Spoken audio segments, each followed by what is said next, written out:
의원실에 따르면 이런 식의 기사가 얼마나 되는지 검색을 해봤더니 지난 2주 동안 무려 3,500여 건에 달했습니다. 그래서 문제는 취재는 하지 않고 그냥 받아쓰기만 하다 보니까 의원실에서 보도자료를 냈을 때 잘못된 내용을 냈는데 그거를 아무런 검증 없이 그대로 잘못된 내용을 받아서 쓰는 경우도 있었거든요. 예를 들어서 고민정 의원이 보도자료를 냈는데 이걸 받아 쓴 매일경제 기사가 있었습니다.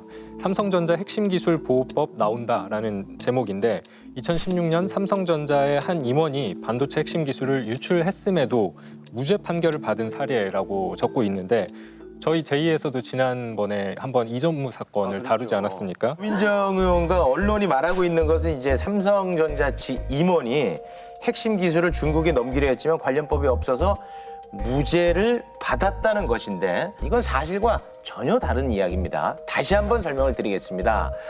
사법부의 최종 판단은 삼성 임원이 집에서 업무를 보려고 회사의 자료를 인쇄한 것뿐이고 해외 기업과 접촉한 정황은 전혀 없다는 것입니다. 오히려 억울한 부분이 굉장히 많은 사람입니다. 네, 그러니까 무죄 판결이 된 건데 임정은 변호사님 왜 이런 방향으로 기사가 나오게 된 걸까요? 그리고 2018년에 뉴스타파, 프레시안, KBS 공동기획보도회에서 사건의 진상이 비교적 소상히 밝혀졌는데 결과적으로 이 전문은 억울한 누명을 쓴 였어요. 그런데 고 의원이 이 사실관계를 사건에 대한 내용을 전혀 잘못 파악해서 발언을 했으면 언론은 그 발언을 그대로 퍼나를 게 아니라 고 의원에게 해명을 요구해야 되는 상황이었던 거죠. 네. 흥미로운 말 중에 하나가 게으른 언론과 무능한 보좌관의 삽질이라는 용어가 등장합니다.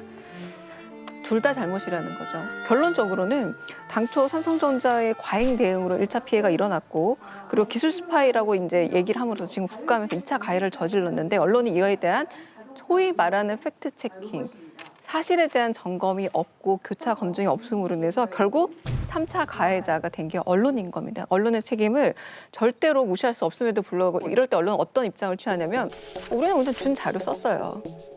보도자료 잘못 쓴 게 문제지 저희가 무슨 문제인가요라는 태도를 늘 견제하는데 저는 언론의 잘못도 매우 크다.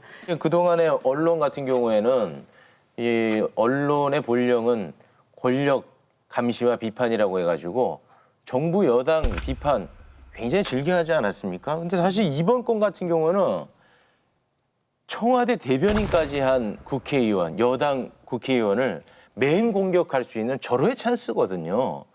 그럼에도 불구하고 비판하기는커녕 그대로 받았었다는 거. 이거 이야기가 굉장히 어렵습니다. 아무래도 이 법안 자체가 언론의 입맛에 좀 잘 맞아서 받아 쓴 건 아닌가 그런 추측을 좀 한번 해봅니다.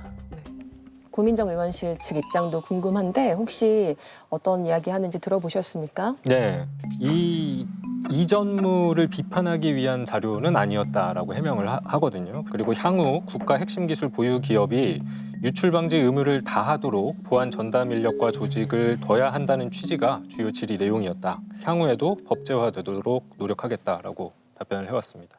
아, 요거는 진짜 아쉽네요. 네. 이전무님은 제2 쪽에서 연락하기 전까지는 모르고 계셨어요. 그러면서 이제 나중에 이 사실을 알게 되고 나서 고민정 의원한테 전해달라면서 편지 한 통을 전달했거든요. 네. 그래서 일부를 저희가 좀 소개를 하자면 제가 좀 읽어보겠습니다.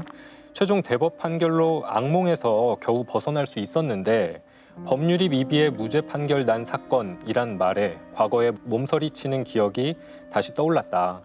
어쩔 수 없이 외국행을 택했지만 기회가 주어진다면 다시 내 나라로 돌아와 일하고 싶은 마음뿐이다라고 전해왔습니다.